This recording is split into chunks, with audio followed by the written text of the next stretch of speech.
대장암 센터장이신 황교육 교수님께 많은 박수 부탁드릴게요. 안녕하세요. 예, 오늘은 저희 우리 치료해드리는 환자분들 말고도 또 못 뵙던 분들이 꽤 많이 얼굴을 뵙는 것 같습니다. 아마도 저희가 요새 지난주 수요일인가요? 하여튼 일간지하고 마침 또 그날 KBS 생로병사도 대장암이라는 주제를 가지고 아마 했던 것 같습니다. 그래서 특히나 많은 분들이 관심을 좀 보이신 것 같습니다. 그래서 마침 이틀 전에 이제 그런 내용들이 또 나와서 제가 오늘 몇 가지를 추가를 해드렸습니다. 그래서 이게 아마 조선일보에 이렇게 놔둔 거를 아마 보셨을 겁니다. 그 밑에 이제 우리 건강경제가 있다는 게 떠가지고 아마 보셨을 것 같은데, 이 기사를 결국 제목을 보시면 이제 기름진 음식 때문에 결장암이 증가를 하고 혈변을 안 봐도 검진은 받아야 이게 발견이 될 수 있다, 이런 얘기가 있습니다. 그러니까 왜 이렇게 대장암이 늘고 그 중에서도 대장암 중에도 결장암이, 직장암이 사실은 이제 거의 대부분이었는데 자꾸 직장암이 많아진다, 이런 의미로 이런 기사가 나왔었습니다. 여기 보면 이제 사진에 보시면은 기름을 먹게 되면은 어떤 일이 벌어지는가에 대한 두 가지 내용을 이제 기자가 이제 그림을 그려가지고 여러분들께 이제 보여드린 겁니다. 그래서 왼쪽에 보시면 이제 기름 혹은 육류 자체가 간에서 지방으로 대사를 하면서 그거 자체가 발암물질을 내면서 이게 대장에 가서 암을 유발할 것이다 하는 게 이제 첫 번째 얘기고요. 두 번째는 오른쪽에 보시면은 저희가 항상 얘기 드렸던 쓸개에서 이제 육류를 먹게 되면 담즙, 쓸개즙이 나오게 되는데 이게 일종의 발암물질 역할을 하는 겁니다. 그래서 이게 변과 같이 내려가면서 결국 이게 발암물질 역할을 할 것이다. 이래서 대장암이 생길 것이다 라는 두 가지 일종의 이제 연구 이론에 바탕한 대장암 발생에 관한 이제 이론을 얘기를 했었습니다. 여기서 이제 주장하려고 하는 바는 그런 겁니다. 결장암이 많아지고 있다. 대장암에 직장암이 원래 많았는데 직장암이 항문에 가까운 쪽이 직장암이죠. 그런데 점점 맹장 쪽으로 이제 가면서 그쪽 대장암이 늘고 있다는 게 이제 하고자 하는 얘기고, 또 하나 중요한 거는 아까 오른쪽에 보이죠. 혈변을 안 봐도 검사를 해야 된다. 우리가 국가에서 해주는 암 검진은 혈변을 검사하는 겁니다, 사실은. 근데 그 혈변이 대장암이 있다고 해도 30% 정도밖에는 우리가 찾아낼 수가 없습니다. 거꾸로 얘기하면 대장암이 있는 사람이라도 혈변에서 양성이 나오려고 그러면은 30%밖에는 안 나오고 나머지 70%는 음성으로 나올 수가 있다는 거죠. 그러니까 검사를 받을 필요가 없는 것처럼 느껴진다 이겁니다. 그러니까 결국은 혈변을 안 받더라도 검진이라는 건, 여기서 검진은 대장 내시경을 받아보십시오, 이 얘기입니다. 굉장히 여러 가지 함축된 의미가 있는 거고요. 요건 마침 또 그날 생로병사의 비밀이라는 KBS 프로그램에서 이제 어떻게 비슷한 날 비슷하게 아침 저녁으로 이제 대장암에 대해서 국민 홍보를 했습니다. 그래서 대장암 극복의 비결은 여기서 얘기는 이제 왜 젊은 사람들한테서 이렇게 대장암이 늘고 있을까 하는 거에 대한 거에 초점을 조금 맞췄던 것 같습니다.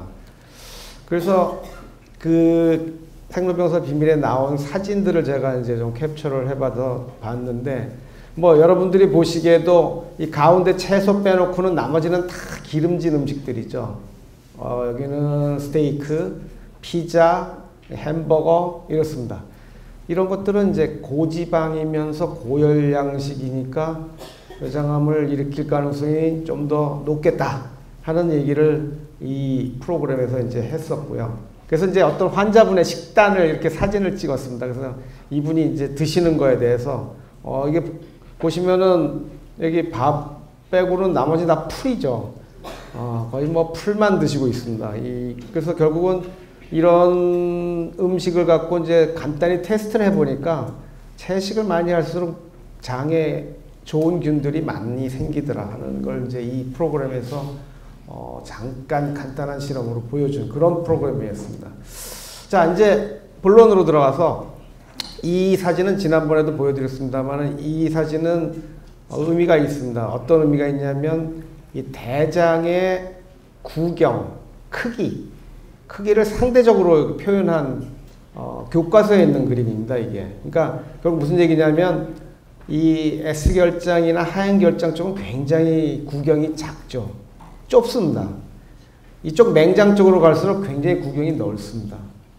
반대로 얘기하면 이쪽에 혹이 생겨면은 애기 머리만큼 커져도 증상이 없을 가능성이 많고요.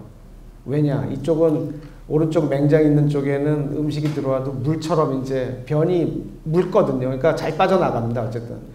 근데 가면서 자꾸 굳어지는데 가서 자꾸 좁아지다 보니까 이쪽 하행이나 S결장 쪽에 오게 되면 변이 가늘게 나올 수 있습니다. 좁아지면 변이 이게 좀 뭐랄까 찰지게 되는 곳이죠.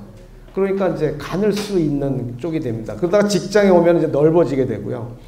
변은 이쪽에 있다가 이제 S결장 쪽에 있다가 변을 이게 직장 쪽으로 내려오면은 우리가 변을 보고 싶어서 확 내보내는 거거든요. 그러니까 이게 이제 우리 몸에 있는 결장과 직장의 상대적 크기를 이제 저희가 얘기를 하는 겁니다. 네. 그 다음에 요거는 이제 해부학인데 우리가 오늘 이제 특히 중점적으로 말씀드릴 내용은 요 직장에 관한 부분입니다. 색깔이 이제 이렇게 돼 있죠. 근데 요 직장은 요 파란 색깔로 돼 있는 거하고 하늘색하고 조금 다르게 이제 여기 표현을 했습니다. 이게 무슨 얘기냐면 결장과 직장 사이에 있는 이 혈류는 이 파란 색깔을 통해서 주로 가게 되어 있습니다. 그러니까 파란 색깔은 어디로 가냐면 결국은 나중에 간으로 들어가게 되어 있습니다. 그래서 암세포가 이쪽 결장에서 생기게 되면 대개 간으로 전이가 일어나는 게 이런 우리 몸의 구조 때문에 그렇습니다. 그런데 직장은 그게 일부 가기도 하지만 이 완전히 파란 색깔을 보시면은 이 내장골 동맥이라고 하는 쪽을 통해 가지고 대정맥을 통해서 먼저 우리 몸에 혈류가 흐르게 되어 있습니다.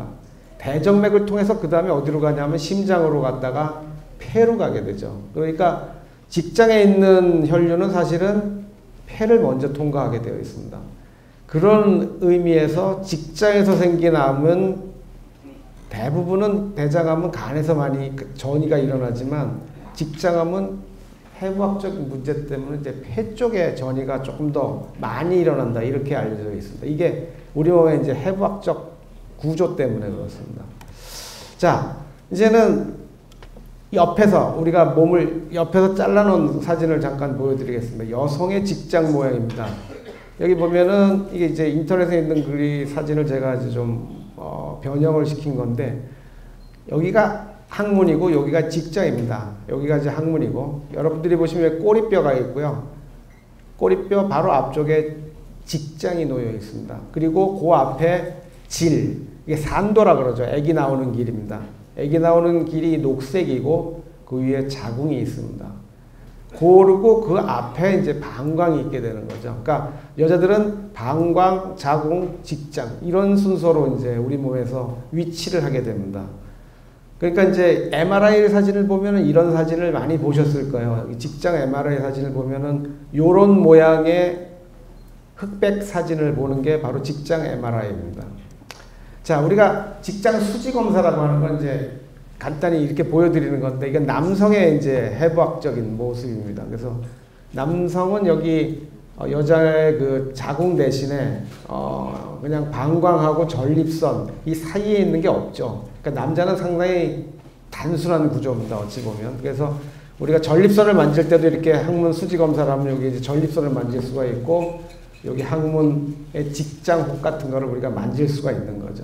그래서 우리가 이런 직장 수지 검사를 통해 가지고 직장암을 발견할 수가 있는 겁니다. 그래서 직장이 항문에서 한 15cm 정도 되는데 아까도 말씀드렸지만 한 대장암의 40% 가까이가 직장암이기 때문에 우리가 내시경이 필요 없이 손가락 15cm 정도까지만 만질 수 있기 때문에 손가락 하나로도 대장암 전체의 40%를 발견할 수가 있는 겁니다. 그래서 직장 수지 검사가 그래서 중요한 거고요. 자, 그래서 이제 직장암, 오늘은 직장암에 대한 이제 치료법에 관해서 주로 말씀을 좀 많이 드리려고 그러는데, 직장암 수술의 고려사항이라는 게 있습니다. 직장암이라는 게 굉장히 좀 여러분들께 어려운 말입니다만은 직장 간망을 손성 없이 절제해야 된다. 이게 이제 조금 이따가 사진으로 보여드리겠습니다. 그 다음에 골반이라는 건 배하고 달라서 굉장히 좁습니다. 그래서 이 좁은 데서 정상 조직을 충분히 띄어내야 되는데 이제 골반 때문에 충분한 조직을 띄기가 어려운 구조로 되어 있다. 이게 또 하나의 이제 한계점이고요. 항문에 이제 가까운 직장암의 경우는 이제 항문을 이제 살릴 수 있느냐 없느냐 이 문제가 또 굉장히 중요한 문제고, 그래서 결장암하고 달리 직장암은 수술 이외에 다른 보조요법들이 좀 필요하겠다는 생각들을 많이 해왔습니다. 그래서 그걸 우리가 이제 의사들이 말하는 다중복합치료, 이게 다학제하고는 조금 다른 얘기입니다만 다중복합치료라는 개념을 도입하게 되었습니다. 그게 무슨 얘기냐면 수술 하나만으로는 완벽하지 못할 것 같으니까 다른 보조치료를 조금 더 같이 하자, 이런 의미의 이제 치료법의 개념입니다. 자, 아까 말씀 직장 간막이라는 게 뭐냐, 이게 아까 우리 옆에서 본 직장이라 그랬죠. 그 뒤에 요렇게 기름주머니 같은 게 있습니다. 요거를 이제 직장 간막이라 그러는데, 이 직장 간막이 있을 때 그걸 완벽하게 이렇게 수술을 해줘야만 여기 남아있는 암세포들이 없을 거다, 이런 그림을 보여주는 겁니다, 이게. 그리고 요거는 이제 CT처럼 보게 되고, 이 직장암이 이렇게 삐져나왔을 때 요 우리 수술 범위가 점선인데 여기까지 얼마나 안전하게 뛸 수 있느냐, 요게 이제 수술의 어떤 초점이 되겠습니다. 그래서 이게 보시면은 완벽하게 띄어나는 게 아무래도 수술은 잘하는 거겠죠. 이렇게 중간을 치고 나오게 되면은 암세포도 남게 되고 여러 가지 문제점이 생기게 됩니다. 그래서 이걸 전 직장 간막 절제술이라는 걸 요새 굉장히 강조를 하고, 이거에 대한 워크샵이라든가 이런 심포지움 같은 것들을 많이 열어서 이제 젊은 의사 선생님들에게 교육도 하고 그렇습니다. 자, 요게 이제 그렇게 띄어내고 난 직장이죠. 직장에 이제 절제된 표본을 얘기하는 건데, 이렇게 매끈하게 띄워주는 게 이제 완벽하게 띄워준 거고, 중간에 이렇게 조금 나온 거는 조금 덜 완벽하고, 이건 완전히 쭈글쭈글해져서 제대로 띄어냈다고 할 수가 없는 거죠. 그러니까 수술은 이렇게 해야 이게 제대로 된 수술을 하는 거다, 이런 이제 개념의 얘기들을 여러분께 하는 겁니다. 근데 이게 사진을 보시면, 이게 제가 호주의 시드니에 가서 이거와 비슷한 건물들을 좀 찍어봤습니다. 그러니까 아까 전 직장 간막이라고 하는 게, 이제 건물이 굉장히 뭐랄까 좀 모양을 내기 위해서 중간중간 이렇게 스페이스가 있습니다. 공간이 있는데 이렇게 수술을 하면 안 된다는 거죠. 이렇게 중간 툭툭 뜯어먹은 것처럼 수술하면 안 되고, 이렇게 매끈하게, 그 옆에 있는 건물인데 이 건물은 또 아주 매끈합니다. 이렇게 수술을 해줘야 수술을 잘 했다고 할 수 있다, 이런 이제 개념의 얘기입니다. 그래서 여러분들께 이제 빌딩으로 비교를 해드린 거고요. 이게 우리 환자분 수술을 한 겁니다. 요렇게 직장암이 있고 이쪽이 항문 쪽이고 여기 입 쪽인데, 그렇게 뒤를 딱 뒤집어 갖고 반짝반짝하고 매끈하다 그러면 이건 수술이 잘 된 거죠. 자, 그런데 요새 이제 직장암을 수술하기 전에 방사선 치료를 하자는 얘기들을 많이 저희가 합니다. 이건 어떤 경우에, 모든 환자에 다 하는 건 아니고요. 이렇습니다. 진행된 직장암의 경우에 한다. 근데 진행됐다는 게 뭐냐? 직장암이 골반 부위로 침범을 많이 해서 수술할 때 직장암의 측면, 옆면이죠. 옆면의 안전거리를 확보하기가 어려운 경우에 골반을 떼어낼 수는 없기 때문에 이 혹 자체를 줄이면 이 정상 거리가 좀 더 넓어질 거라는 개념으로 인해서 이런 치료법이 이제 도입이 된 겁니다. 그 다음 또 하나는 직장암 주에 림프절 전이가 의심되는 경우에 또 할 수 있다, 이렇게 되어 있습니다. 그래서 이런 경우에 해당되면 직장암의 수술 전 방사선 치료를 저희가 권하고 있습니다. 이건 어디까지나 직장암에 해당하는 얘기고, 아까 오전에 이제 진료를 본 분은 사실은 상부 직장암에 있는 분이었는데 방사선 치료를 권했다 그러더라고요. 근데 상부 직장암은 지금 방사선 치료에 도움이 되는지 안 되는지에 대해서 결론이 안 났고, 상부 직장암은 사실 방사선 치료가 필요 없다는 쪽의 얘기를 많이 하고 있습니다. 요거는 그래서 방사선 치료는 중부 하부 직장암. 그러니까 중부 하부라고 하면 대개 학문에서 한 10cm 미만에 있는 혹일 때 우리가 이런 치료법을 권하고 있습니다. 자, 아까도 보여드렸지만 이렇게 이제 MRI나 CT에서 봤을 때 암세포가 이렇게 뭔가 삐지고 들어가고 우리가 수술할 면하고 너무 가깝다 하면은 방사선 치료를 해갖고 얘를 이 시커먼 부분을 갖다가 줄여주면 이게 넓어지겠죠. 이 우리 단면 수술해서 떼어내야 되는 거리가 점점 멀어지게 되면 안전거리가 그만큼 늘어나게 되는 겁니다. 그래서 그런 수술을 지금 해주자는 얘기를 하고 있고, 이게 우리 환자분 겁니다.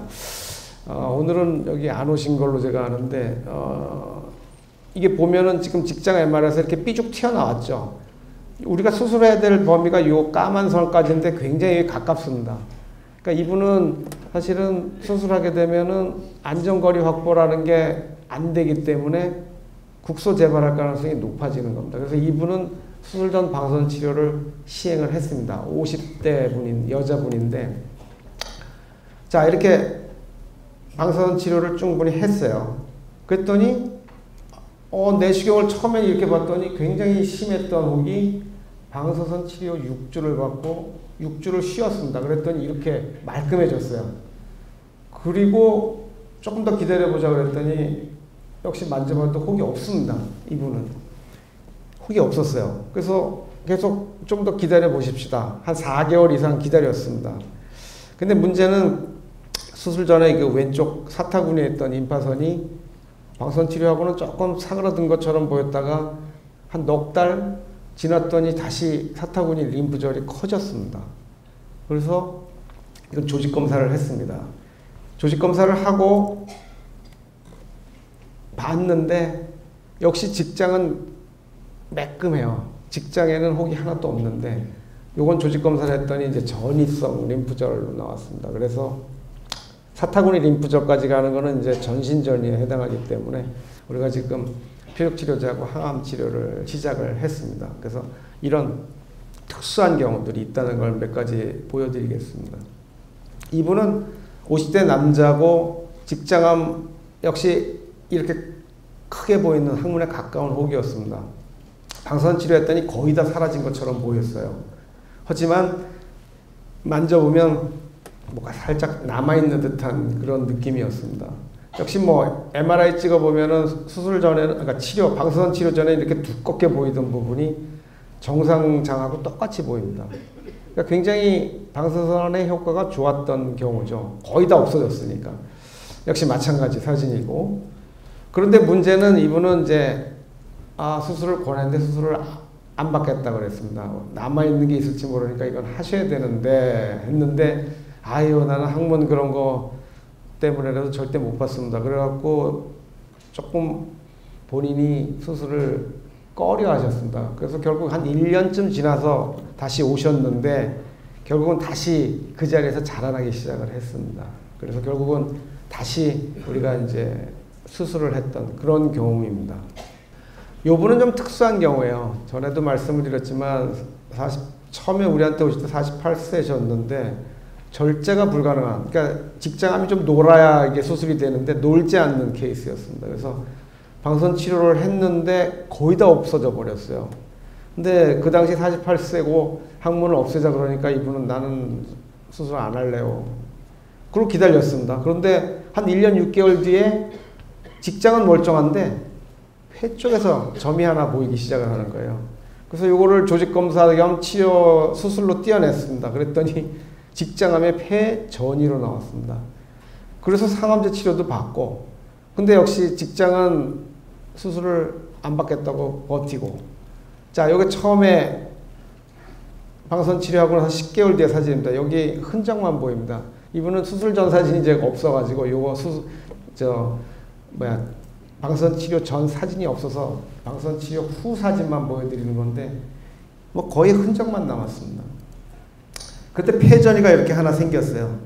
그래서 이 폐전이는 띄었는데 이건 전이로 나왔습니다. 그래서 항암제 치료를 또 받았고, 그러다가 보니까 또 기관지 옆에 림프절 전이가 또 보인다 그래갖고 여기도 항암제 치료를 또 했습니다. 그리고 또 안 보여요. 그 지금 작년 11월에 오셨는데 방사선 치료한 지 한 9년 가까이 되고 폐 수술한 지도 한 7년 6개월, 5개월, 그다음에 림프절 전이 치료한 것도 한 거의 6개월 이렇게 지났는데 아직까지 직장은 멀쩡하고 어디 다시 문제가 생긴 부분이 안 보입니다. 그러니까 결국은 이분은 직장은 다 사그라들었는데 그러니까 폐전이하고 림프절 전이가 나중에 생긴 거죠.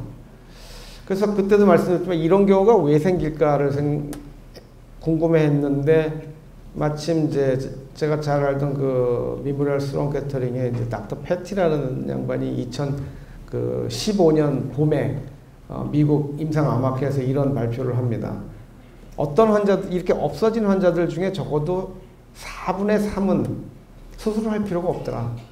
수술이 필요한 경우는 4분의 1, 25%만 필요하더라는 결과를 발표를 했습니다. 그래서 제가 그 메르스나는 해였습니다, 이게. 그래서 메르스나기 직전에 제가 뉴욕을 가서 만나고, 어떤 경우에 우리가 이런 걸 해야 되고, 어떤 경우에 우리가 주의를 해야 되는가에 대해서 이분하고 하루를 할애해서 우리가 얘기를 하고 돌아온 적이 있습니다. 그래서 아까 좀 전에 보여드렸던 그런 젊은 남자분의 경우 같은 경우, 혹은 처음에 그런 다 없어진 것 같은데 결국 또 서해부 림프절 전이가 일어나는 경우, 각양각색의 이제 케이스들이 있는데 어쨌든 완전히 없어졌다고 생각하는 분들 중에 4분의 3은 수술이 필요 없더라 하는 건 굉장히 중요한 문제라서 제가 나중에 한국에 돌아와서 이런 직장암 치료 학문 보존의 길이라는 이제 칼럼을 그 헬스조선에 썼었습니다.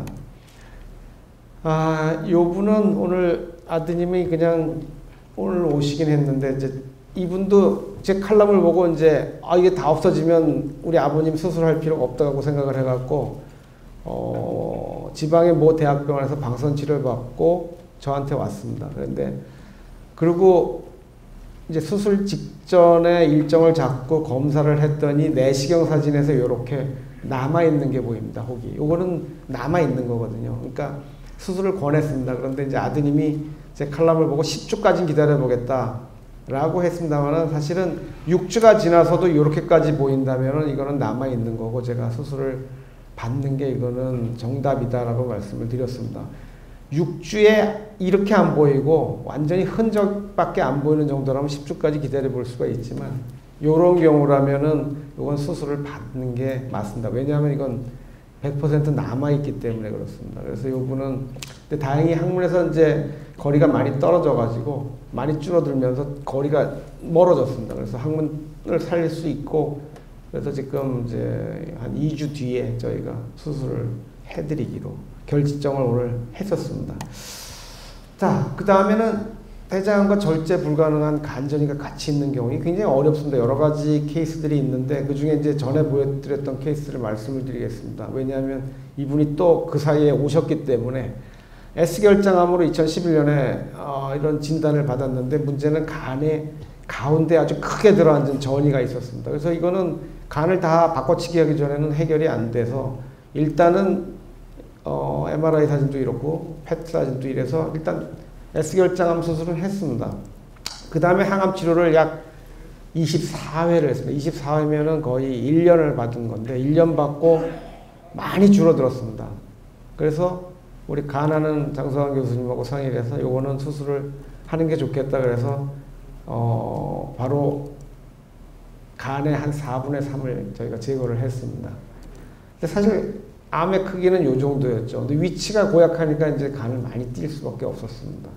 그래서 이분은 지금 2014년, 16년, 그 다음에 바로 지난달 5월 15일까지 오셔가지고 지금 대장암을 띈 지는 76개월이 됐고 간 띈 지는 거의 5년이 됐습니다. 지금까지 아주 멀쩡하시고 재발 없이 잘 지내고 있습니다. 그러니까 이렇게 처음부터 수술이 불가능한 간전이가 있더라도 우리가 항암 치료를 해가지고 줄여서 수술이 가능하게 된 이런 케이스들이 있습니다.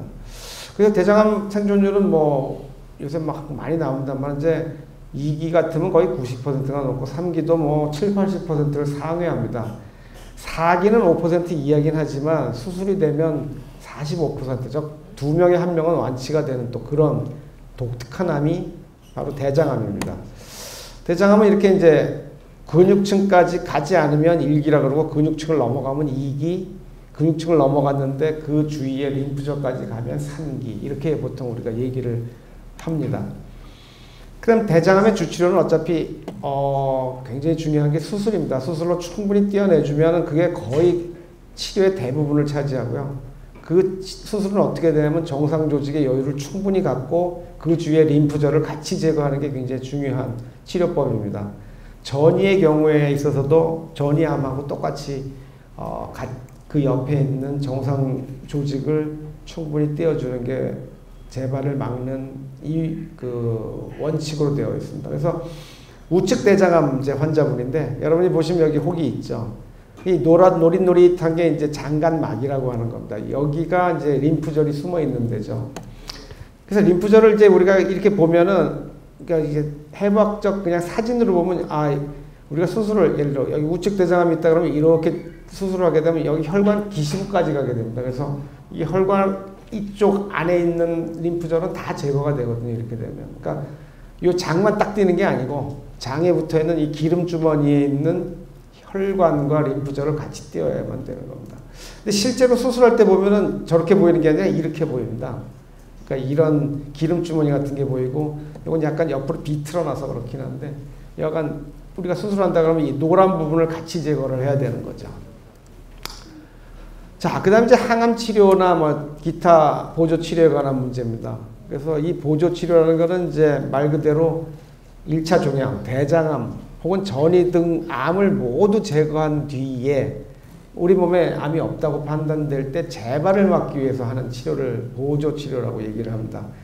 그런데 이제 선행 보조 치료라는 말이 또 있습니다. 이게 보조 치료 중에 보조 치료를 먼저 하는 경우를 우리가 선행 혹은 신보조 치료라는 말을 쓰는데 네어주번트라는 말로 이제 영어를 표현을 합니다만은 조금 전에 말씀드린 직장암의 수술 전 방사선 치료도 이런 선행 보조 치료에 해당합니다. 크기를 줄여서 수술을 하는 거니까. 그런데 그게 꼭 직장암만 있느냐? 대장암도 있습니다. 40대 중반의 남자 S결장암 환자였는데 이 S결장하고 이 주위가 이게 삐죽삐죽 나온 걸 보시면은 이게 굉장히 이제 그 주위로 침투에 많이 들어간 걸 알 수가 있습니다. 그래서 처음에 이걸 제거해 드리려고 수술을 하려고 들어갔다가 못 뛰었습니다. 왜? 이게 혈관하고 붙어가지고 다리 혈관하고 붙어갖고 다리 혈관 앞에서 저희가 수술을 중단을 했습니다. 다리 혈관이 날아가면 사람 다리가 없어지는 거랑 똑같습니다. 그래서 안 되겠다. 그래갖고 항암 치료를 그러니까 수술을 중단하고 그대로 둔 상태에서 다시 환자하고 상의를 해서 요거는 항암 치료를 먼저 받는 게 좋겠다. 그래서 항암 치료를 9번을 하고 나서 보니까 줄어들었어요. 그래서 다시 수술을 했습니다. 그때. 그래갖고 이렇게 떼어낸 이제 조직이 이겁니다. 그때 처음에 못 떼어낸 거죠. 그런데도 굉장히 험합니다. 어쨌든 이분은 이제 수술을 받고 지금 작년 11월 이번 5월까지 와서 벌써 처음 진단받고 5년 5개월 됐고요. 수술을 잘 받고 난 뒤에 거의 5년이 됐습니다. 그러니까 이런 경우도 아까 말씀드린 대로 직장암에서 혹을 줄이기 위해서 혹은 여러 가지 이유 때문에 방사선 치료를 먼저 하는 거하고 비슷하게 결장암에서도 수술이 불가능하다고 생각되는 걸 이제 축소시켜서 수술이 가능하게 만들어주는 이런 경우들이 꽤 많이 생겨나고 있습니다. 이건 지난 봄에도 잠깐 말씀드렸지만 재발을 막기 위해서 대장암 재발을 막기 위한 방법이 뭐가 있겠느냐. 대장암 2기에서는 선별적으로 보조항암제 치료를 합니다. 선별적이란 말은 뭐냐면 누구는 하고 누구는 안 한다 이런 얘기입니다. 그래서 요새는 그 MSI라는 그 유전자 검사를 통해 가지고 MSI가 많은 그런 유전자가 가지고 있는 종양이 나오게 되면은 결장암 2기에서는 항암 치료를 안 합니다. 왜냐하면 그런 사람들은 항암 치료를 한 사람들이 더 성적이 안 좋았다고 되어 있기 때문에 우리가 유전자 검사를 통해서 2기에서는 그런 유전자를 가졌는지 안 가졌는지 보고서 저희가 이제 약물 치료를 아예 안 하는 경우도 10% 이상 있습니다. 그 다음 결장암 3기는 보조 항암제 치료가 도움이 된다고 되어 있습니다. 그래서 여러분들이 뭐 얘기를 많이 들어서 아실지 모르지만 폴폭스라는 옥살리플라틴이 포함된 항암제를 사용하도록 권고를 하고 있습니다. 물론 보조 항암제를 쓰는 게 좋다고 되지 폴폭스를 꼭 써야 된다 이렇게 얘기를 하지는 않습니다만 이제 기본 항암제를 폴폭스를 권유하고 있습니다. 근데 뭐 예외도 있죠. 그러니까 연세가 너무 많다든지 당뇨 합병증이 심한 분들은 이제 이 부작용 때문에 우리가 이 약을 좀 제한해서 줄이든지 아니면 다른 그걸 빼고 쓴다든지 이런 경우들이 있습니다. 그런데 미국 임상암학회 바로 지난주에 끝났습니다만 메이오 클리닉에서 이제 그런 결과가 나왔습니다.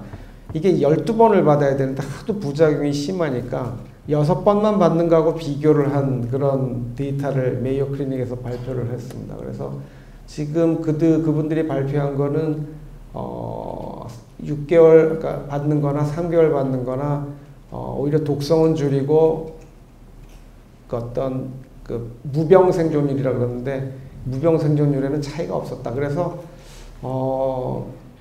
3개월을 받는 것도 괜찮지 않겠나 하는 서제스천을 이번 학회 때 미국 시카고에서 열린 임상암학회에서 발표를 했었습니다. 과연 얼마나 많은 비판에 직면할지는 모르지만 어쨌든 부작용이 선발저림이 워낙 심하기 때문에 그걸 이제 줄일 수 있는 방안으로 반만 해보자 이런 이제 지금 시도들이 있고 그거의 일부 결과가 이번 6월달에 발표가 된 겁니다. 그래서 이제 3기에서 이제 그런 논란이 있다는 말씀 여러분들 드리고요. 좀 전에 말씀드린 직장암은 뭐 방사선 치료에 관한 부분을 말씀드렸습니다. 표적 치료제라는 게 요새 있다는 걸 여러분들 뭐 워낙 많이 들어서 아실 겁니다. 이제 면역 종양제도 있지만 표적 치료제도 계속 나오고 있습니다만은 표적 치료제 자체는 보조요법의 효과는 없는 걸로 되어 있습니다. 결국 무슨 얘기냐면 2기, 3기 환자에서는 표적 치료제가 도움이 된다는 증거를 하나도 발견한 적이 없습니다. 아직까지는. 그러니까 도움이 되지는 않는다는 거죠. 아직까지 임상실험을 통해서는 도움이 되지 않는 걸로 되어 있습니다. 마지막에 간 또는 폐 전이 수술한 경우에 보조항암제 치료가 과연 효과가 있을까? 이것도 논란이 많습니다. 왜냐하면 아직까지 결론이 안 났어요. 근데 유럽 공관이나 이런 데 보면은 폴폭스를 그래도 한 6개월 정도 해주는 거를 권고는 하고 있습니다. 거기에 단서가 달려 있습니다. 다만 근거는 희박하다. 그렇게 많지 않다라는 얘기가 되어 있습니다. 무슨 얘기냐면 간전이 수술을 했는데 보조항암제 치료를 받아야 됩니까? 맞아야 됩니까? 이런 얘기입니다. 근데 그건 아직도 결론이 나지는 않았습니다. 다만 권고는 하고 있는데 그게 도움이 된다는 보고는 아직 없다는 얘기죠. 자, 보조치료라는 거는 이와 같이 누구나 예외 없이 동일한 약물을 동일한 기간 동안 꼭 받아야 된다. 그렇게 할 수는 없습니다. 사람인 이상 누구든지 100% 나 12번이니까 뭐 너무 힘들어도 12번. 오늘도 3번인가 2번 맞으셨는데 더 이상 도저히 힘이 들어서는 못 받겠다 하신 분이 있었습니다. 그래서 저희가 그만 받으십시오. 무슨 얘기냐면 우리가 술 먹는 사람들을 생각하시면 이해가 쉽습니다. 술 잘 먹는 사람이 있고 술 못 먹는 사람이 있습니다. 술 한 잔만 먹어도 막 그냥 헐떡헐떡하고 막 얼굴 빨개지고 근데 어떤 사람은 그냥 얼굴도 하얀데 계속 잘 마시는 사람. 술에 대한 분해 효소가 굉장히 많은 거거든요. 그분들은. 못 먹는 사람은 술에 대한 분해 효소가 하나도 없으니까 괴롭기만 한 겁니다. 이게. 약도 똑같습니다. 이게 분해가 효소가 없는 분은 아무리 좋은 약이라 그래도 자기 몸 위에서 쉽게 계속 받질 않으니까 부작용만 계속 나타나고 굉장히 힘듭니다. 그걸 뭐 끝까지 참아가면서 할 이유는 없는 거죠. 괜히 그러다가 뭐 폐렴도 오고 뭐 백혈구 떨어지고 하면 뭐 그걸 뭐 때문에 하겠습니까? 그러니까 그리고 100% 그러면 보조 치료를 한다고 100% 암이 예방이 되느냐? 그것도 아니고 그렇다면은 그렇게 힘들어 하시는 분한테 그걸 100%할 이유는 없는 거죠. 그러니까 누구나 똑같은 약물을 동일하게 다 받았다. 이렇게는 할 수 없습니다. 우리가 아는 많은 임상 실험들도 우리가 정해진 기간에 정해진 약물을 모두 다 받는 경우가 한 70% 정도밖에 안 된다고 되어 있습니다. 그 임상 실험에서도. 임상 실험에 참여한 분들조차도. 그러니까 100%다 모든 약을 완벽한 기간에 맞지는 못합니다. 그걸 다 감안해서 나온 결과들이거든요. 그럼에도 불구하고 효과가 있다는 걸 입증한 거기 때문에. 자, 이런 얘기를 하고 우리가 보조치료를 받아도 완벽히 재발을 막는 예방이 되는 건 아니다라는 걸 여러분한테 이제 말씀을 이렇게 드립니다. 그런데 바로 이런 사실을 여기 세 번째 써놓은 대로 악용하는 사례들이 굉장히 많습니다. 우리가 이렇게 얘기를 하면 거 봐라 100% 낫지도 않고 다 똑같지도 않은 거 아니냐. 그러니까 이거 한번 해보시죠. 이거 뭐 암 환자가 먹고 낫답니다. 암 환자가 이거 드시고 완치됐답니다. 이런 것들이 이제 범람하는 이유가 사실은 위에 이 두 가지 이유가 큽니다. 완벽하지 못한 여러 가지 이유들 때문에. 그런데 결국은 여러분들이 맞는 주사라든지 이런 거는 수만 명의 희생을 통해서 얻어진 결과들입니다. 100% 맞던 70%만 맞았건 어쨌든 그분들의 어떤 동의와 희생을 통해서 얻어진 결과들입니다. 그러고 여러분들한테 쓰는 게 지금 사용하는 약제들인데 그런 입증을 전혀 안 하는 이제 그런 것들이 시중에는 범람을 하는 거죠. 왜냐하면 검증할 필요도 없고 그냥 자기가 떠들면 그냥 그게 진실처럼 돼버리기 때문에 그렇습니다. 근데 저희랑 얘기하면 이제 이런 첫 번째, 두 번째 답답한 점 때문에 이제 그런 쪽으로 많이들 가신다고 알고 있습니다. 그 약해진 마음을 이용을 하는 건데 절대로 저희는 권하지 않습니다. 왜? 경제적으로도 손해고 신체적으로도 손해입니다. 몸도 망치고 돈도 버리고 하는 거죠. 왜 그런 일을 하겠습니까? 자, 병원을 나가니까 여러분들도 아마 이거 파시는 분도 계실지 몰라요. 이 중에. 근데 어쨌든 버섯, 무슨 항암보조, 약초, 한때는 개똥쑥, 뭐 이렇게 생각하시면 돼요. 버섯도 굉장히 여러분들 많습니다. 그 버섯 중에 뭐 항암버섯이라고 하는 거는 쉽게 얘기하면 독버섯이라고 생각하시면 됩니다. 식용으로 먹지 못하는 버섯들이에요. 그걸 약으로 쓰겠다는 건데 물론 일부 그런 성분이 있기는 합니다만은 그 성분 조금 있는 것 때문에 독이 될지도 모르는 걸 먹어버리면은 간이 견딜 수가 없습니다. 그러니까 그런 일을 할 이유는 없는 거죠. 자, 개똥쑥입니다, 이게. 옛날에 뭐 집 근처에서 그냥 막 자라던 풀이라는 걸 한때 이게 케이블에서 그냥 하도 또 난리를 쳐가지고 뭐 개똥쑥이 난리가 난 적이 있었습니다. 지금 개똥쑥 얘기하는 사람은 없죠. 왜? 해보니까 뭐 효과가 있는지 뭐 잘 모르겠거든요. 자, 항암 효과가 있다고 알려진 뭐 여러분 다 들어보신 것들, 상황, 차가, 뭐 AGCC, 동충하초, 노루궁뎅이 버섯, 개똥쑥, 민들레, 겨우살이, 미슬토, 꾸지뽕, 느릅, 하고초, 와송 뭐 많습니다. 후코이단, 아베마르, 헬릭서, 건강기능식품 인삼부터 이제 여러 가지 상품들이 있죠. 자, 이게 이제 뭐 이거 말고도 뭐 수천 개가 있습니다. 사실은 그냥 여러분들이 많이 듣는 걸 여기다가 나열을 했을 뿐이에요. 근데 이게 무슨 문제가 있느냐면 우선 항암 효과하고 면역 효과라는 거를 막 혼돈했습니다. 그게 이제 홍삼 계열이, 특히 인삼 계열이 그런 얘기를 꽤 합니다. 엄밀히 얘기하면 삼계통은 분명히 면역 계통에 도움을 주는 게 있는 거는 어느 정도 입증이 되어 있습니다. 그런데 항암 효과가 있는 건 아니거든요. 그 자체는 면역 효과를 높이는 거지. 그러니까 그건 조금 어감의 차이가 있는 건데 그걸 막 섞어서 씁니다. 그 다음에 대부분 암세포 이 단위의 시험 관내식, 그러니까 우리가 실험실에서 하는 실험으로 이런 게 이제 없어진 건데 이번에 생로병사도 며칠 전에 그런 걸 뭐 실험을 하더라고요. 그 어떤 좋은 물질을 암세포에다 넣으니까 며칠 뒤에 보니까 죽더라. 쉽게 얘기하면요, 물만 뿌려줘도 암세포 죽습니다. 그냥 맹물을 넣어줘도요 죽어버려요. 왜요? 터져버리니까. 그러니까 그렇게 실험을 하면 안 되고요. 사실은 비교를 해야 됩니다. 우리가 컨트롤이라 그러는데 비교 대상이 있어야지 이게 효과가 있는지 없는지는 아는데 그 TV에서도 그냥 하나 넣고 죽었으니까 효과가 있는 거다 이런 식으로, 물론 뭐 이제 대조 실험을 거기도 했겠지만 어쨌든 그렇게 보여주면은 이제 그거는 과학적이라고 할 수는 없습니다. 근데 대부분이 다 근거가 별로 없어요.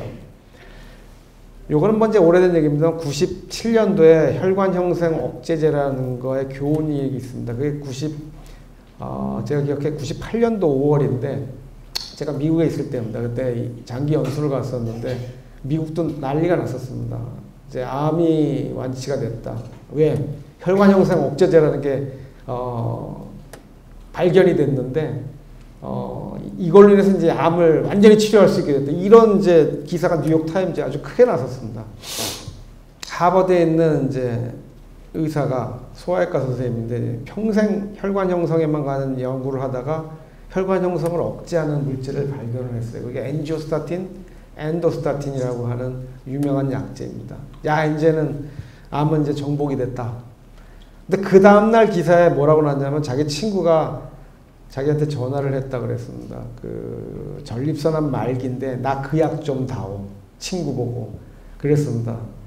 그랬더니 그 친구가 이름이 주다 포커만이라는 분인데 이제 돌아가셨어요. 근데 그분이 그랬습니다. 나는 쥐의 암을 완치시켰지 인간의 암은 아직 모르겠다.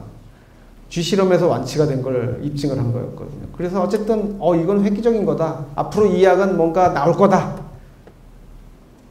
98년도였는데요. 지금 20년 지났습니다. 그 약 효과가 있다는 얘기가 아직까지 나오질 않고 있습니다. 그 교훈입니다. 쥐에서는 그러니까 이 약이 그때 굉장히 획기적이었던 게 쥐에다가 암을 만들어갖고 항암제나 아주 좋은 약을 아무리 써도 확 줄어들었다가 아니면 조금 줄었다가 대개는 다시 커집니다. 약을 안 쓰면. 근데 이 약은 어땠냐면 한 번 주고 조금 커지는 것 같아 또 줬더니 한 3번쯤 줬더니 암세포가 완전히 없어져 버린 거예요. 자라나지도 않는 거예요. 그거 어마어마한 약이죠. 그러니까 그분 말대로 쥐의 암을 완치시킨 거죠. 그렇지만 사람은 다르다는 거죠. 그래서 그게 교훈입니다.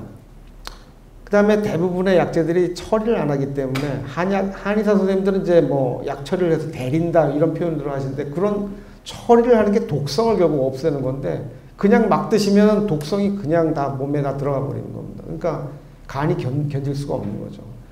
그 다음에 또 가장 중요한 건 위생 문제가 있습니다. 그 생로병사에도 그 환자분 아까 풀식단으로만 막 하신 분이 나중에 나 그거 말고도 먹는 건강식품이라고 쭉 갔다가 보는데 뭐 두유에 뭐 이렇게 쫙 하는데 마지막에 칡즙 이런 게 나오더라고요. 우리 영양팀장님이 제일 싫어하시는 건데 뭔가 이렇게 액기스로 즙을 내서 뭔가 만들었다. 이거는 참 믿을 수가 있느냐 하는 문제가 있습니다. 그래서 우리 영양팀장님이 가장 걱정하는 건 우선 위생 상태가 믿을 수가 없다. 뭘 넣는지 알 수가 없다. 성분에 대한 불확실성, 위생에 대한 불확실성, 요것 때문에 절대로 권하지 않는 것 중에 하나입니다. 그런데 이제 아무래도 또 그런 걸 손이 자꾸 가시는 것 같아요. 그러니까 그거는 조금 아닌데 하는 생각이 들었습니다. 그 다음에 이제 파는 것들이 대개 보조 혹은 식품이란 말을 씁니다. 이거는 약이란 뜻이 아닙니다. 그냥 식품일 뿐이죠. 그리고 값이 되게 다 비쌉니다. 엄청나게 비쌉니다. 저희 회진 돌다 보면 뭐 상황버섯 뭐 우리나라 진품인데 뭐 몇백만 원 주고 사셨다 그래요. 그래서 제가 뭐 반납을 할 수 있으면 반납을 하고 차라리 고기를 사서 드시든지 아니면 정 반납이 안 되면 누구 빚진 사람한테 빚 대신 그거를 갚으시든지.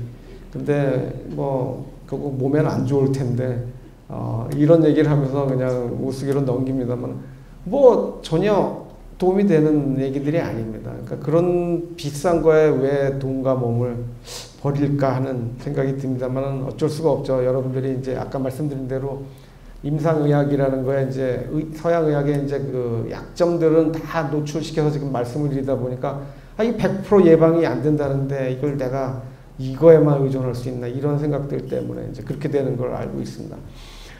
우리가 아는 채소, 곡류, 양념, 뭐 과일, 발효식품, 기타 뭐 등등 여러 가지들이 다 사실은 항암 작용을 하고 있는 걸로 알려져 있고 또 일부는 발암 물질도 포함을 하고 있습니다. 다만 항암이 높으냐 발암이 높으냐에 따라 좋은 식품, 나쁜 식품으로 갈려져 있습니다. 우리가 아는 된장도 사실 좋은 항암 식품인데요. 발암 물질도 들어가 있어요. 이게 사실은 사람이 그걸 같이 먹고 나쁜 건 배설시키고 그렇게 몸의 구조가 되어 있습니다.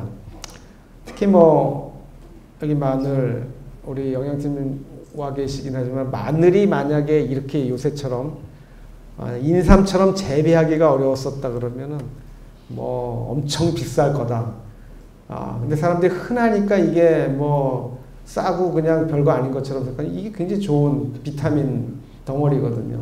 근데 이제 값이 싸다 보니까 사람들은 이거 뭐 누가 마늘 먹으라고 하면 그거 싼 걸 뭐 라고 생각하지만 사실은 싸고 제철 음식이 제일 자기 몸에는 이득이 되는 거죠. 그건 맞는 얘기입니다.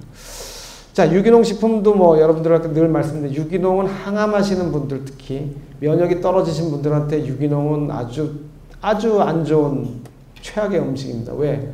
이거는 익히게 되면 좋은 성분이 다 날아가는 게 유기농인데 유기농이라는 건 결국 균덩어리랑 여러분들 같이 먹는 거거든요. 그래서 몇 년 전에 이제 유럽에서 건강한 사람들이 유기농 채소 먹고 갑자기 피똥 싸다가 죽은 그런 사례들이 있었습니다. 그거와 같은 채소가 또 미국에 와가지고 미국 사람들 또 건강한 사람을 또 목숨을 앗아가고 아니 건강한 사람도 목숨을 앗아갈 정도니 얼마나 무섭습니까?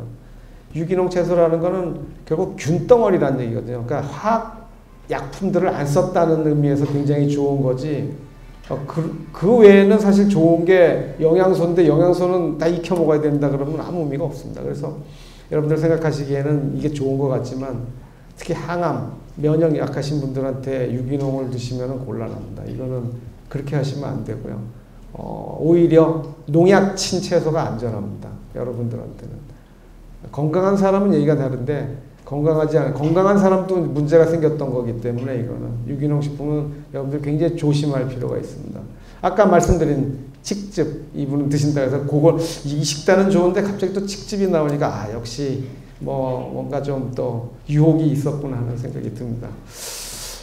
환자분들하고 이제 얘기를 하다 보면 이거가 조금 헷갈린다는 분들이 있습니다. 그러니까 다학제 협진이라는 게 뭐냐는 얘기들을 이제 하십니다. 그래서 제가 사진을 고르다 보니까 인터넷에 이게 좀 가장 맞지 않나. 각각의 전문가들이 모여가지고 어떤 한 환자분의 케이스를 가지고 이제 우리가 가이드라인이라는 게 있어요. 이런 환자는 이렇게 치료를 하고 이런 환자는 이렇게 치료하고. 근데 가이드라인에 벗어나는 경우도 꽤 많습니다. 그래서 그런 경우는 어떻게 치료할까를 각각의 전문가들이 모여서 이분을 어떻게 치료할까를 머리를 맞대고 다른 분야에 있는 사람들이 의논하는 걸 갖다 우리가 다학제 협진이라는 아주 어려운 말을 쓰고 있습니다. 근데 이거는 사실은 뭐 최근의 얘기는 아닙니다. 이건 뭐 서양 의사들이 생겨날 때부터 이미 하던 일인데 이제 요즘은 이게 의사끼리 이렇게 협진하는 거는 돈을 안 주고요. 국가에서. 여기다가 환자분을 가운데 딱 끼워 놓고 얘기를 하면 이제 네 사람분 여기 4시에 했으면 4사람분의 돈을 줍니다. 외래 진료 본 거를. 그래서 이제 다학제 협진이라는 걸 많이 하게 되는데 사실은 뭐 예전부터 다른 과 선생님들하고는 뭐 늘상 이제 케이스에 대해서 우리가 컨퍼런스라는 걸 통해 갖고 회의를 통해서 계속 의논하고 상의하고 그런 걸 어찌 보면 이제 환자분을 가운데 앉혀놓고 근데 사실 환자분이 가운데 앉아서 그 어려운 얘기를 다 알아들을 수가 있을까 하는 고민도 있는데 어쨌든 지금은 이걸 제도권 안으로 끌어들여 가지고 환자분을 같이 놓고 이렇게 보면 우리가 수가를 주겠다 국가에서 그래서 이제 활성화시키고 있는 그런 게 이제 다학제 협진이라는 개념입니다. 근데 지난번에도 말씀드렸지만 이게 이제 모병원 사례 중에 다학제 협진제 중에 이런 문제들이 있더라고요. 이건 뭐 말만 하면 큰 아주 유명한 병원에 있던 분이 와서 저한테 한 얘기입니다. 간전이 수술을 이제 대장암이 재발하고 간전이 수술을 하러 받으러 갔는데 난소도 문제가 있다 그랬는데 그러고서는 수술을 끝나고 나서 간 수술은 잘 됐다고 이제 그 선생님이 그래서 그럼 난소는 어떻게 됐습니까? 했더니 난소는 잘 모르겠는데 이렇게 됐다는 거예요. 그러니까 너무 분업화가 돼가지고 내 분야가 아니면 난 모르겠다. 우선 그냥 내 거 했으니까 난 끝. 뭐 그거는 또 산부인과 선생님이 알아서 하시든지 또 수술을 이제 해야 되는 문제가 생긴 거죠. 그러니까 이런 이제 너무 분업화가 돼서 이런 경우도 있었고요. 이것도 뭐 굉장히 큰 병원입니다만 우리나라에서 가장 큰 병원 중에 하나지만 동일한 간전이가 두 번째 또 발생을 했는데 팀이 바뀌어 버렸어요. 다학제 팀이 바뀌면서 전에는 수술하라고 하더니 이제 또 수술이 안 된다 그러고 그러니까 막 이제 이분은 이게 전에 팀에서는 된다 그랬는데 또 다른 팀이 오더니 안 된다 그러고 그러니까 이제 막 헷갈리는 겁니다. 팀이 바뀌면서 또 의견이 갈리고 어차피 갈릴 수는 있어요. 근데 같은 분이 봐줬으면 좋은데 또 팀이 막 바뀌고 하니까 이제 조금 복잡해지는, 현재로서는 좀 당황스러운 그런 경우들을 제가 이제 직접 들은 얘기들입니다. 그분들한테서. 그래서 결국은 다학제 협진은 뭐 옛날부터 다 하는 건 당연히 해야 되는 거고요. 근데 이제 치료 방향을 어떻게 결정할 거냐 하는 부분이 이제 문제입니다. 누가 정하고 누가 어떻게 할 거냐 하는 부분에 대해서는 명확하게 구분이 안 되어 있습니다.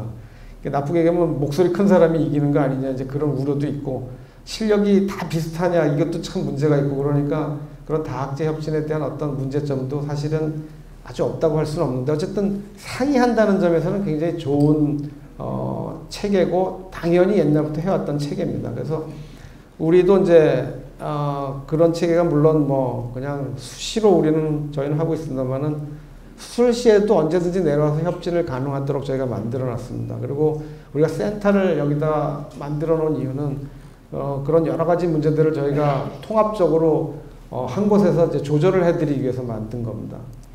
자, 이게 수술할 때 저희 이제 사진 지난번에도 보여드렸죠. 그래서 우리가 이렇게 대장암 수술하고 난 뒤에 제가 부르면 올라오십니다. 이 영상학과 선생님하고 간 수술하는 선생님하고 이제 간 수술을 하기 위해서 먼저 초음파를 간에다 대고 봅니다. 그래서 어디에 혹이 몇 개나 있는지, MRI에서 봤던 게 다 맞는지, 못 찾은 건 혹시 없었는지, 그리고 수술을 어느 건 할 건지, 어느 거는 고주파로 지질 건지, 이런 걸 여기 들어와서 다 같이 결정을 합니다. 수술하면서 다학제 협진이 되는 거죠. 자, 이게 저는 이제 제 수술이 끝났으니까 이제 간 쪽에 하시는 분이 들어가고 두 분이 이제 초음파를 보고, 간은 여기 간전이 있는 거, 이런 쿠사라는 특수한 기계로 이제 수술을 피도 안 내고 하고, 그 다음에 이제 초음파로 지질 거는 이렇게 영상학과 선생님이 초음파를 보면서 이렇게 지지는 동안 이렇게 초음파에서 지져지는 게 보입니다, 이게. 그러니까 완벽하게 태워졌는지도 지금 확인할 수 있고요. 그래서 어쨌든 이런 다학제로 수술이 가장 중요한 이런 역할의 다학제를 저희는 진행을 하고 있고, 여러 가지 이제 치료 방법은 뭐 아시다시피 수술에 있어서는 뭐 개복 복강경 로봇 있습니다만, 직장암에서는 복강경이 아직도 완벽히 이게 암 수술에 도움이 되느냐, 개복 수술만큼은 아직 입증이 확실하게 되질 않아서 이제 아직도 논란거리고 있습니다. 그다음 방사선 치료, 항암제 치료, 새로운 약물 치료. 그런데 요새 나오는 유전자 치료 혹은 세포 치료는 아직 대장암에는 해당 사항이 없습니다. 자, 재발과 전이가 잘 되는 암, EBS 때 제가 나갔었을 때 이 제목을 그쪽에서 이렇게 정해서 재발과 전이가 잘 되는 암. 과연 그럴까? 근데 실제 통계를 보니까 대장암이 실제로 재발과 전이가 많습니다. 왜? 간암이 재발과 전이가 더 많이 될 것 같은데, 간암은 다른 데까지 갈 새가 없어요. 그냥 그 자체로 나빠지기 때문에 재발과 전이가 일어날 시간적 여유가 없습니다. 그러니까 더 나쁜 거죠, 사실은. 재발과 전이가 일어난다는 거는 오히려 무병 기간이 길어진다는 소리거든요. 그러니까 오히려 잘 치료가 됐고 또 생기고 한다는 얘기가 됩니다. 그러니까 어찌 보면 잘 치료가 될 수 있다는 역설적인 얘기가 되기도 합니다. 제일 많이 가는 건 아까 말씀드린 건 간이죠. 자, 재발과 전이가 잘 되기는 하지만 치료도 또 잘 된다는 의미를 가지고 있습니다. 자, 이제 항암제 얘기를 잠깐만 하고 끝을 내겠습니다. 여러분들이 아시는 항암제는 5FU, 옥살프라틴, 이노테칸. 이게 이제 그 아주 중추적인 기본 항암제입니다. 그 다음에 이제 경구 항암제가 있고 표적 치료제가 이렇게 여러 가지가 있습니다. 요 색깔이 오렌지색은 아직 우리나라에 들어오지 않은 그런 약제들, 출시가 안 된 약들입니다. 자, 5FU라고 하는 건 아주 기본적으로 소화기암에서 쓰는 아주 기본적인 약제입니다. 이거는 뭐 약방의 감초라고 할 수 있습니다. 그래서 아주 기본적인 소화기암 약제고요. 뭐 위암도 쓰고 뭐 간암에도 쓰고 많은 아주 기본적인 약제입니다. 그 다음에 90년대 초반에 이제 옥살리프라틴이라는 게 이제 대장암에 효과가 있다는 게 알려지면서 굉장히 곽광을 받았는데, 아까도 말씀드렸지만 말초신경염, 이게 손발이 저린 거, 이게 아주 이제 부작용 때문에 상당히 이제 아까도 말씀드린 대로 12차를 다 하느냐 6차만 할 거냐 이런 논란에 이제 휩싸여 있습니다. 이 아주 대표적인 대장암의 이제 항암제고요. 이리노테칸 마찬가지로 90년대 초반에 대장암에서 이제 효과가 있다는 게 입증이 돼가지고 쓰는데 탈모가 좀 심하고 설사가 아주 무서운 부작용 중에 하나로 되어 있습니다. 그래서 70년대 일본에서 이 약을 가지고 임상실험을 할 때 일상이라고 하는데 독성 실험을 하다가 건강한 사람들이 설사로 목숨을 잃은 사례가 있었습니다. 그래서 그 이후에는 안 쓰다가 90년대 약 용량을 좀 줄여가지고 지금 다시 사용하는데 굉장히 효과가 좋은 걸로 되어 있습니다. 다만 수술하고 나서 보조 치료제로는 아직까지 이리노테카를 쓰지는 않습니다. 그 다음에 경구항암제 중에 이제 캡사이타빈이라는 게 있는데 이게 이제 젤로다라는 약이죠. 그래서 요거는 사실은 5FU로 우리 몸에 들어가서 변환이 됩니다. 암세포에 TP라고 하는 효소가 많은데 암세포에 집중적으로 침투해가지고 5FU로 변형이 되는 그런 약제입니다. 다만 손발 허물이 많이 벗겨지는 이제 수족 증후군이 있다는 게 이제 단점이죠. 그 다음에 이제 표적 치료제입니다. 메바시즈맙이라고는 혈관 형성 억제하는 약제인데 이 상품명은 이제 아바스틴이고요. 다만 이제 혈압이 높아진다든지 아주 드물게 장에 구멍이 난다든지 하는 문제들이 부작용으로 되어 있습니다. 세툭시맙이라고 하는 약이 있는데 이거는 종양의 성장인자 수용체, 뭐 말이 복잡합니다만 종양을 자라나게 하는 거에 대한 항체입니다. 그런데 요거는 이제 유전자 검사를 해가지고 이러한 유전자들, 라스라든지 비라프라고 하는 유전자의 종양에서 돌연변이가 없을 때 효과가 있다 이렇게 알려져 있기 때문에 우리가 요걸 쓰려고 그러면은 라스나 비라프라고 하는 유전자 검사를 그 대장암 조직에서 시행을 하게 됩니다. 물론 대장암 조직을 얻을 수 없을 때는 뭐 전이암 조직에서도 우리가 얻어서 이런 약제를 쓰게 되는데 이제 약제의 효과가 있을수록 여드름처럼 얼굴에 여드름 같은 게 나는 게 많을수록 효과가 있다고 그렇게 알려져 있습니다. 이게 이제 또 다른 표적 치료제고요.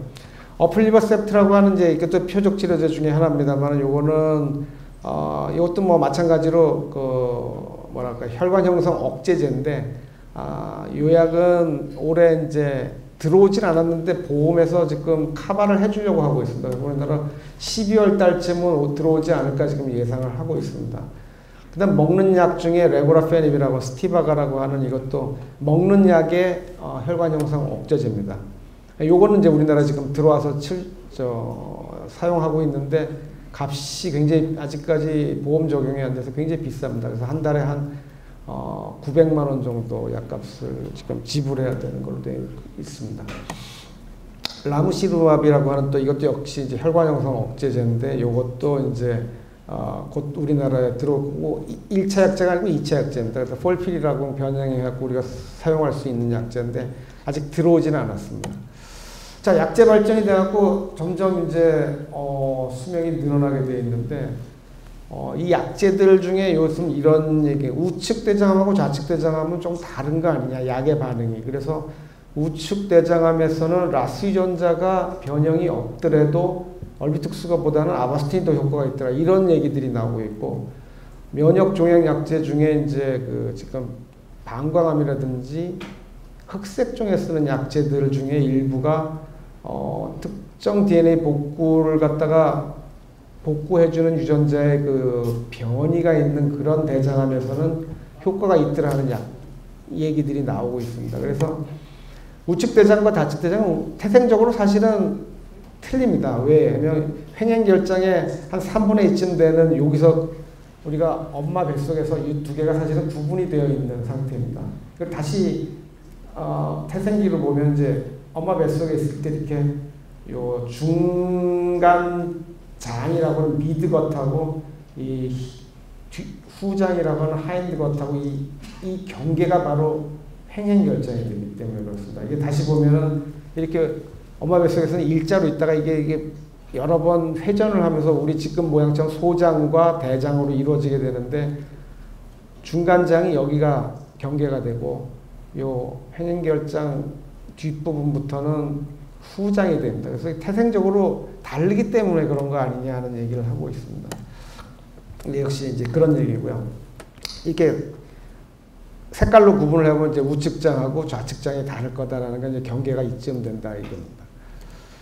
그 다음에 이제 조금 전에 말씀드린 면역 종양 대해서 말씀을 드리면 이제 암세포에 이런 우리 면역세포가 달라붙어 가지고 이 암세포를 죽여야 되는데 여기서 암세포가 자기가 안 죽겠다고 하는 그런 죽지 않는 유전자를 하나 딱 내놓고 이게 우리 몸의 면역세포하고 결합을 하게 되면 얘는 죽질 않습니다.